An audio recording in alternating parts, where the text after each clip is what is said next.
Hola, ¿cómo están?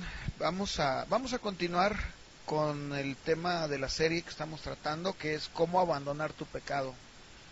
Y el título de la predicación del día de hoy es las condiciones básicas para abandonar tu pecado. Ahora, la semana pasada veíamos las tres razones por las que un cristiano llega a pecar. Ahora, yo quiero dejar en claro algo. También lo vimos ya la semana pasada. Cuando hablamos de pecado, estamos hablando de una persona que ha sido regenerada por el Espíritu Santo, pero que en su vida todavía existen algunas áreas en las que sigue pecando. Veíamos también que hay una diferencia muy grande entre una persona que practica el pecado y alguien que peca. Un cristiano, una persona que ha sido regenerada por el Espíritu Santo, es una persona que ya no practica el pecado, pero sí peca. La Biblia lo dice también. Una persona que va a la iglesia, que asiste a la iglesia, no significa que ya haya nacido de nuevo y esté regenerada. Puede ser una persona que vaya a la iglesia y que esté siendo expuesta al Evangelio y que sigue pecando porque no ha entendido todavía lo que es el Evangelio, no ha entendido lo que es la regeneración, el nacer de nuevo, el arrepentirse. Y bueno, en ese caso está bien que siga yendo, pero tratemos de hacerle ver que aunque va a la iglesia, tiene que seguir conociendo a Dios a través de la palabra para que el Espíritu Santo le traiga la convicción y pueda entender que tiene que nacer de nuevo, que tiene que arrepentirse, para que en esa persona se pueda dar una regeneración y como consecuencia una santificación. Eso es muy importante entenderlo, porque de repente sucede que dentro de la iglesia cristiana una persona que va a una iglesia, que empieza a ir a una iglesia y empieza a asistir de manera regular, damos por un hecho que es un cristiano. ¿Por qué? Porque hizo una oración, porque levanta las manos, porque canta, pero su vida, si en su vida no ha habido un encuentro, no ha habido un arrepentimiento, no ha habido una regeneración, esa persona, aunque vaya a la iglesia, no significa que sea cristiana. Ahora, con esto tampoco quiero decir que debemos de excluirles o de sentirnos mayores o no, al contrario, hay que seguirle animando, que siga yendo a la iglesia, que siga siendo expuesta a la convivencia que hay en la iglesia, que debe de ser de amor, llena del Espíritu Santo, y que en su casa, en su vida, lea la palabra, que busque a Dios en oración, de tal manera que el Espíritu Santo le vaya mostrando. Y obviamente no vamos a necesitar nosotros decirle a esa persona si ya es cristiana o no. Esa persona, y cada uno sabemos si somos hijos de Dios, porque la Biblia dice en Romanos que el Espíritu Santo nos guía y nos dice que quienes son hijos de Dios. O sea, no necesitamos que el pastor, si alguien dice es que el pastor me dijo que yo soy cristiano, pues entonces no lo eres. Si alguien te dice, o si alguien dice es que en la iglesia me dijeron que yo era cristiana porque voy a la iglesia, entonces no lo eres. Tú eres un cristiano o tú eres un hijo de Dios, para dejarlo más claro así, porque el Espíritu Santo te da testimonio a tu espíritu que tú lo eres. Y dice Pablo todavía, y ese mismo espíritu nos hace clamar, Abba Padre. Ahora, ya dejando esto, creo yo que en claro, continuamos pues con el tema, porque una de las condiciones básicas para poder abandonar ese pecado es, el número uno, creer en la bondad de Dios. O sea, ¿qué estoy tratando de decir? Lo que estoy diciendo es entender que Dios es bueno y que lo único que Él desea para tu vida es darte lo mejor, aun cuando para nosotros eso que nosotros llamamos lo mejor no sea lo mejor para nuestra carne. A ver, voy a ser más claro. Para Dios, la meta final del Señor es que seamos conformados a la imagen de su Hijo Jesucristo. Y para eso va a tener que pasar situaciones tal vez muy adversas. Y nuestra carne nos va a decir que no es posible que sea Dios, porque ¿Cómo Dios va a querer que yo sufra? ¿Cómo va a querer que yo pase por dolor, por enfermedad? Pero entonces no estamos entendiendo que Dios es bueno, ¿sí? ¿Por qué? Porque la maldad del hombre hace que el mismo corazón acepte que Él es bueno. Un ejemplo de ello fue Eva. Eva dudó de la bondad de Dios al creerle a la serpiente. Esto en Génesis capítulo 3 lo encontramos. Ese mismo pecado que tienes te hace dudar de la bondad de Dios. Por ejemplo, la joven soltera que piensa que Dios no es bueno porque sigue sola y porque no ha encontrado el compañero de su vida, ¿qué es lo que dice? ¿Que acaso no sabe Dios lo sola que estoy? O el hombre que dice, ¿por qué me limita Dios si yo quiero andar con 3 o 4 mujeres? ¿Acaso un Dios que limita mi forma de vivir no puede ser bueno? Y si lo fuera, entonces me ayudaría a encontrar a alguien que realmente me satisfaga. El alcohólico se queja y dice, si Dios fuera bueno, me daría un trabajo decente. Después de todo, ¿qué no fue la presión económica la que me orilló a tomar?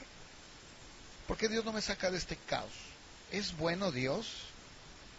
Pues déjame decirte que sí, y que incluso las consecuencias de no dejar, o más bien de permitir o de dudar de Dios, de su bondad, va a echar raíces de duda y de amargura en nuestro corazón. ¿Sí? Empieza de una manera muy sutil, empieza a crecer dentro de nosotros. Ya no confiamos en que lo que Dios está haciendo para ti y para mí es lo mejor, ¿no? Mira, veamos por ejemplo nuevamente en el Edén. Satanás enfoca la restricción que Dios le había dado al hombre. ¿Cuál es la restricción? Pues no comerás del árbol, ¿verdad? Del conocimiento del bien y del mal. El día que tú comas de él, ciertamente morirás. ¿Y qué es lo que hizo él? Él hizo que Eva no viera la bendición de Dios, porque es cierto que había un árbol del cual no podían disfrutar, pero ¿por qué nunca le dijo que había cientos de árboles que sí podían disfrutar? Le mencionó alguna vez, dice la palabra, que Satanás le mencionó la cantidad de árboles de los cuales sí podían comer. No lo hizo. Sin embargo, el que hizo un énfasis en lo negativo, y Eva se olvidó de la bondad y de la generosidad de Dios y de su gracia. De la misma manera sucede el día de hoy. Satanás hace que nosotros fijemos nuestra atención en una cosa, en una restricción, y que lo convirtamos en una carga. Y en ese momento él va a tratar de convencernos de que la forma de actuar de Dios no es la mejor. Y nos va a hacer que dudemos de su bondad. La pregunta que yo te hago el día de hoy es la siguiente, y a todos los que nos escuchan. ¿Estás dispuesto y preparado para aceptar que la voluntad de Dios es perfecta y agradable? Mira, vamos al libro de Romanos, por favor acompáñenme a Romanos capítulo 12. Y vamos a leer qué es lo que dice la Biblia, porque al final de cuentas esto no se trata de una terapia de grupo, no se trata de algún tipo de plática motivacional, no se trata de darle un matiz humanista, de ninguna manera. Si nosotros no conformamos y nos adaptamos a la palabra de Dios, que es la absoluta regla de fe, entonces todo lo demás sale sobrando, no importa, es palabrería. Dice Romanos 12, así que hermanos, les ruego por las misericordias de Dios, empezando por el verso 1, que presenten sus cuerpos en sacrificio vivo, santo, agradable a Dios, que es su culto racional. Verso 2, no se conformen a este siglo, sino transfórmense por medio de la renovación de su entendimiento, para que comprueben cuál sea la buena voluntad de Dios, agradable y perfecta. Si usted duda de la bondad de Dios, no va a querer cambiar. Va a estar siempre pensando que Dios le quiere robar en lugar de enriquecerlo. Muchas veces, o la mayoría de las veces, la gente se siente a gusto con su pecado. No quieren cambiar. Miren, piensan que siempre y cuando lo tengan bajo control, prefieren que Dios tenga un mínimo de participación en sus vidas. Ahora, ¿por qué tenemos esa falta de entusiasmo de liberarnos del pecado? Yo les pregunto, ¿por qué? ¿Por qué hay tanta gente que realmente se están comiendo esa idea, le están creyéndole al diablo que verdaderamente todo lo que Dios les dice es una restricción? Porque muchas veces la gente tiene miedo de perderse de algún placer digno de ser disfrutado. Dudamos de la forma de actuar de Dios y que lo que Él hace es lo mejor. Incontables cristianos se resisten a rendirse a Dios, temerosos de que lo que Dios les puede pedir los va a llegar, algunos dicen, no, es que si yo le entrego todo a Dios, me va a guiar a ser misionero, o va a hacer que me quede soltero, o va a pedir que deje mi trabajo y esté de tiempo completo en la iglesia, o que visite a los huérfanos y a las viudas. Bueno, cuando una persona duda de la bondad de Dios, entonces, lejos de abandonarlos, los abraza más, se estrecha fuertemente a ellos, temerosos de que Dios le robe su pasatiempo, su placer, y muchas veces se siente movido a dejar su pecado, pero pronto descubre que no puede arriesgarse a esa pérdida. Es increíble, pero así es. Pero yo les pregunto, ¿realmente o en realidad la manera de hacer las cosas como las hacemos nosotros, humanos, mortales, llenos de errores y además torpes, es mejor que la de Dios? Ahora yo les vuelvo a preguntar, ¿es verdad que en el huerto del Edén Satanás fue el hombre bueno y Dios el villano? Sí, así es. En ese momento él se presentó como el personaje bueno de la historia y puso a Dios como un villano. El creer que su manera de hacer las cosas es mejor que la de Dios es tomar el lugar de Eva y preferir la mentira de Satanás. No importa cuántos placeres te pueda ofrecer Satanás, su intención verdadera, escúchame, su intención verdadera es arruinarte. Su más alta prioridad es tu destrucción. Si usted acepta, o si cada uno de nosotros aceptamos el hecho de que Dios es bueno, habrá dos resultados de ello. El primero, se va a poder o nos vamos a rendir a Dios sin reservas ni temor de ser engañados. Ese es el primero. Y dos, estaremos sedientos de un cambio, sabiendo que los pozos de agua del mundo nunca se van a comparar con la refrescante agua que Cristo promete. Ahora, yo les pregunto, ¿estás verdaderamente preparado, dispuesto para aceptar lo que muy adentro de tu corazón, muy en lo profundo de tu ser, sabes que es el plan de Dios y que es perfecto? Porque si es así, entonces tú vas a estar dispuesto a dejar tu pecado, sabiendo que Dios lo va a reemplazar con algo muchísimo mejor. Y entonces podríamos hablar o decir que habrás pasado la primera prueba como un candidato hacia un cambio radical. ¿Sí? Ese es el primer punto. Entonces es nunca dudar de la bondad de Dios. Número 2, cada uno es responsable de su conducta. Miren, todos nacemos con la tendencia de evadir la culpa. Acompáñenme por favor a Génesis capítulo 3 versos 11 y 12. Porque ahí en Génesis, de Génesis se desprende todo esto que estamos diciendo. Y Dios le dijo, dice, versos 11, ¿quién te enseñó que estabas desnudo? ¿Has comido del árbol del que yo te mandé que no comieses? Verso 12, y el hombre respondió, escuchen, la mujer que me diste por compañera me dio del árbol y yo comí. ¿Se dan cuenta? Cada uno tuvo su culpa. La responsabilidad humana fue establecida para siempre en el huerto del Edén. Y de la misma manera, cada individuo debe cargar la responsabilidad de sus decisiones. Y en cierta medida todos somos el producto de nuestra herencia y ambiente.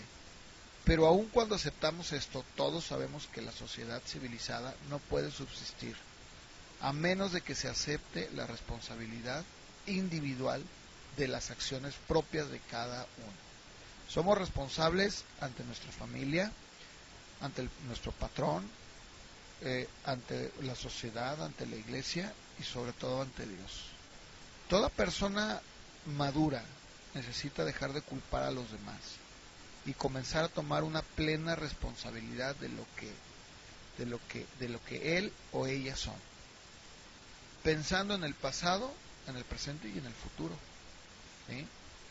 El día de hoy los psicólogos son unos buscaexcusas que según ellos, ¿verdad?, han hurgado, han estado ahí indagando a través del pasado las presiones del presente y las ansiedades del futuro, y buscando un aparador en donde colocar la culpa.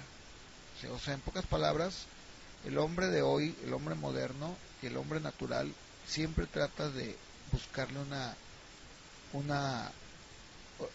la culpa a otras cosas, menos al individuo. Siempre trata de hablar, cuando habla con una persona dice, bueno, es que tú creciste así, bueno, es que el medio en el que te desarrollaste, bueno, lo que pasa es de que la situación en la que tú viviste, el medio ambiente, ¿sabes? Esa es una mentira. La Biblia le llama a cada individuo un pecador y somos totalmente responsables de nuestras decisiones. Aunque esto es una píldora difícil de pasar para algunos, es básico para nuestra esperanza de que Dios nos pueda cambiar. Después de todo, si nosotros somos responsables, estamos en el control de nuestras decisiones y podemos cambiar. Podemos escoger que Dios nos cambie. La Biblia enseña que cada persona es responsable. Nadie lo puede obligar a ser promiscuo. Nadie le puede implantar una úlcera. Estos patrones de conducta no son causados por las circunstancias, sino por su respuesta a las circunstancias. Y aún en esas ocasiones, cuando es empujado por las pasiones más allá de su control, usted es quien elige. O sea, uno es responsable de lo que hace. Por lo tanto, debemos de aceptarlo. Dice Génesis, acompáñenme por favor en Génesis capítulo 4, verso 7, porque aquí encontramos a Dios con un individuo llamado Caín. Yo creo que todos sabemos la historia. Y mire usted lo que Dios le dice a Caín. Si hicieras el bien, no serás enaltecido, y si no haces el bien, el pecado está a la puerta, y con todo esto a ti será su deseo, y tú te enseñorearás de él. La versión Palabra de Dios para Todos dice así: si tú haces lo bueno, yo te aceptaré, pero si haces lo malo, entonces el pecado te estará esperando para atacarte. Te quiere dominar, pero tú debes dominarlo a él. Miren, la puerta de la esperanza se abre cuando asumimos nuestra responsabilidad por nuestros pecados, admitiendo nuestra culpa. Cuando le llamamos a las cosas por su nombre, cuando le llamamos pecado al pecado, entonces hay una posibilidad de liberación. Dice la Biblia en Romanos 3, versos 10 al 12, como está escrito, no hay justo ni aun uno, no hay quien entienda, no hay quien busque a Dios. Todos se desviaron, a una se hicieron inútiles. No hay quien haga lo bueno, no hay ni siquiera uno. También en Romanos 3, 23 al 25, esas son escrituras que todos ustedes ya las conocen. Por cuanto todos pecaron y están destituidos de la gloria de Dios, siendo justificados gratuitamente por su gracia, mediante la redención que es en Cristo Jesús, a quien Dios puso como propiciación por medio de la fe en su sangre, para manifestar su justicia a causa de haber pasado por alto en su paciencia pasados. También dice la Biblia en Lucas 19:10, porque el Hijo del Hombre vino a buscar y a salvar lo que se había perdido. ¿Qué quiere decir esto? Que Cristo vino a llamar a los pecadores al arrepentimiento, aquellos que sabían que eran pecadores. También en Lucas, en el capítulo 5, verso 32, dice: no he venido a llamar a justos, sino a pecadores al arrepentimiento. En el libro de Job, en el capítulo 33, versos del 23 al 28, si me acompañan, por favor, vamos a leerlo. Job nos habla acerca de la condición que una persona puede tener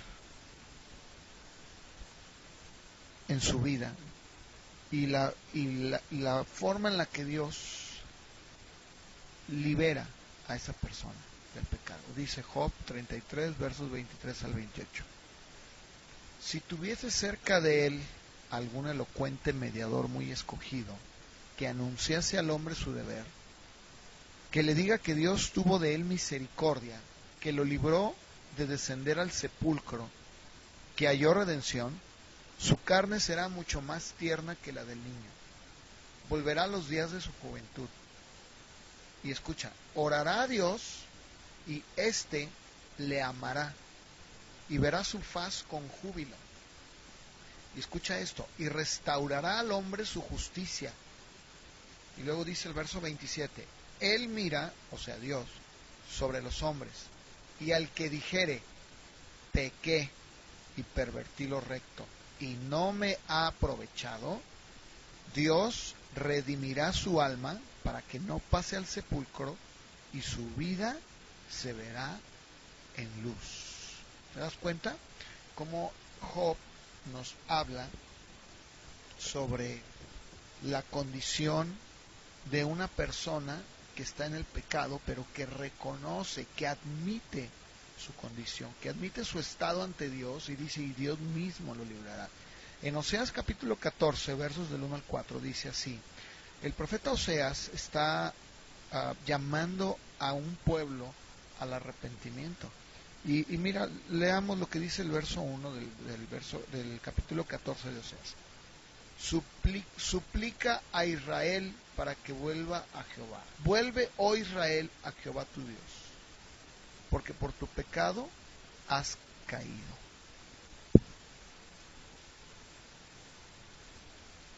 Lleva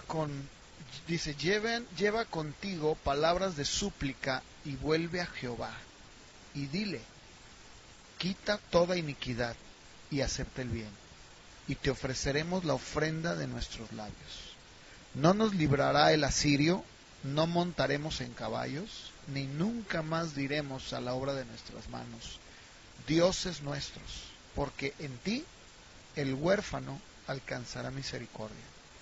Yo sanaré su rebelión. Y luego, escucha estas palabras: los amaré de pura gracia, porque mi ira se apartó de ellos.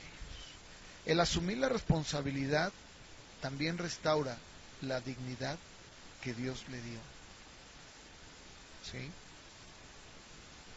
Dios no nos creó como víctimas de nuestras circunstancias, ni como esclavos de una estructura genética.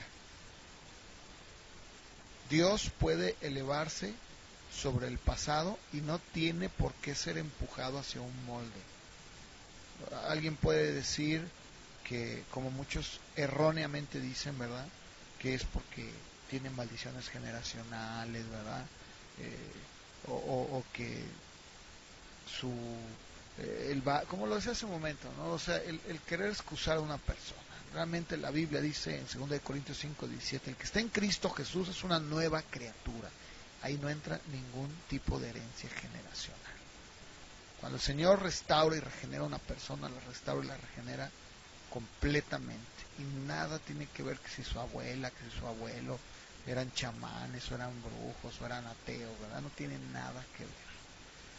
De la misma manera como Adán, todos nos sentimos tentados a decir: los padres que me diste, los amigos que me diste, o las pasiones que me diste. Y miren, muchas personas han gastado muchísimo dinero buscando ayuda profesional para explorar problemas que podían haberse resuelto si esas personas hubieran estado dispuestas a aceptar la responsabilidad de sus acciones. Solo la persona que dice he pecado alcanza la misericordia y la gracia de Dios, porque la misericordia divina está reservada para aquellos que dejan de justificar su mal comportamiento. Miren, si asumimos nuestra responsabilidad en medio de la tentación que nos incita al mal, estamos entonces en un estado de humildad en donde el Señor puede suplir nuestras más íntimas necesidades. Santiago capítulo 4, verso 7 dice: sométanse pues a Dios, resistan al diablo y huirá de ustedes. Sométanse pues. Cuando hablamos de someternos, estamos hablando de reconocer nuestro estado de humildad, porque el someterse implica hacer a un lado tus conceptos, tu orgullo, tus pensamientos, y dejar que sea Dios el que los controle. Dice, sométete a Él, resiste al diablo y huirá de ti. También dice la Biblia en 1 Pedro capítulo 5 versos del 6 al 11, si lo tienen por ahí acompáñenme. Humíllense pues bajo la poderosa mano de Dios, para que Él, o sea Dios, los exalte cuando fuere tiempo.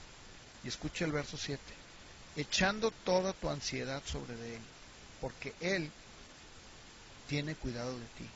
Sé sobrio y vela, porque tu adversario el diablo, como león rugiente, anda alrededor buscando a quien devorar. Y escucha otra vez lo que dice, al cual resistid firmes en la fe, sabiendo que los mismos padecimientos se van cumpliendo en sus hermanos en todo el mundo. Pero escucha la promesa de parte de Dios, mas el Dios de toda gracia, que nos llamó a su gloria eterna, en Jesucristo, después que hayas padecido un poco de tiempo, Él mismo los perfeccione, afirme, fortalezca y establezca. A Él sea la gloria y el imperio por los siglos de los siglos. Amén.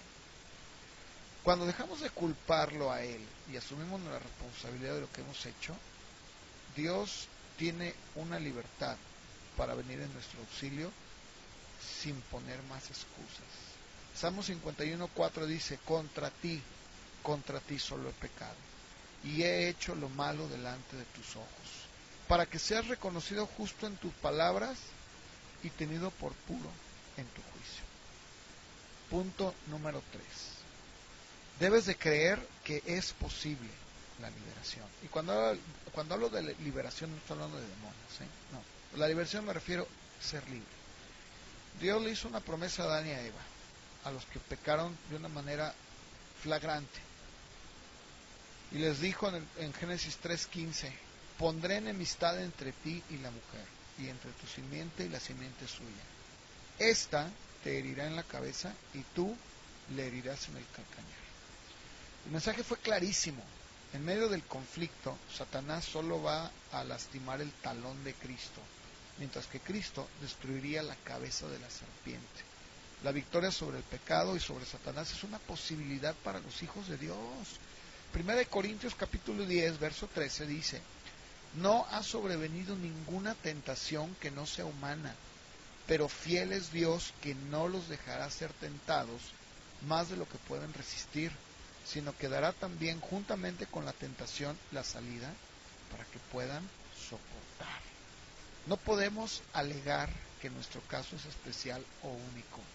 Es verdad que no hay dos situaciones idénticas, estamos de acuerdo, pero las luchas básicas en contra de las pasiones del mundo, su naturaleza pecaminosa y Satanás, son las mismas que otros están enfrentando. Y lo leímos en 1 Pedro capítulo 5, en donde dice que todos nuestros hermanos están padeciendo lo mismo en todo el mundo.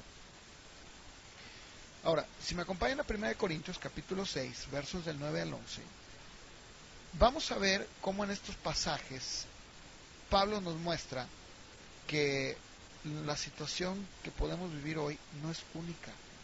Ha habido ya otros que han enfrentado este tipo de problemas, incluso aún peores, y han salido victoriosos. En Corintios 6, del 9 al 11, dice así, ¿no saben que los injustos no heredarán el reino de Dios? ¿No erréis? ni los fornicarios, ni los idólatras, ni los adúlteros, ni los afeminados, ni los que se echan con varones, ni los ladrones, ni los avaros, ni los borrachos, ni los maldicientes, ni los estafadores heredarán el reino de Dios. Y luego dice el verso 11, y esto eran algunos, mas ya han sido lavados, ya han sido santificados, ya han sido justificados en el nombre del Señor Jesús y por el Espíritu de nuestro Dios. Yo te pregunto, si fue posible en la iglesia de Corinto haber restaurado a toda esta larga lista de personas con pecados, ¿tú crees que Dios no puede hacerte victorioso sobre el pecado de tu vida? Yo creo que sí. Yo creo que sí. Yo te voy a pedir que ahí en tu lugar me acompañes con una oración para terminar. Y yo quiero invitarte a que donde quiera que esté, los que están aquí escuchando en la iglesia, los que están escuchando en cualquier lugar donde estén escuchando este mensaje, le permitan al Espíritu Santo hablar a su corazón, hablar a ese pecado, a esa área de pecado que hay en su vida, y que probablemente hayas pensado o le hayas dado oído a Satanás creyendo que Dios te quiere quitar algo, algún placer que todavía merece ser disfrutado. La verdad es que no. La verdad es que la Biblia también dice tu pecado te va a alcanzar. Todo lo que has escuchado no son palabras de humana sabiduría, están sustentadas en la palabra de Dios. Y yo quisiera que ahí donde estás, sin importar lo que hayas hecho, el Espíritu Santo te quiere hacer libre. El Espíritu de Dios quiere traerte libertad. Pero, como lo comenté hace un momento, tiene que haber estos tres aspectos que yo ya mencioné.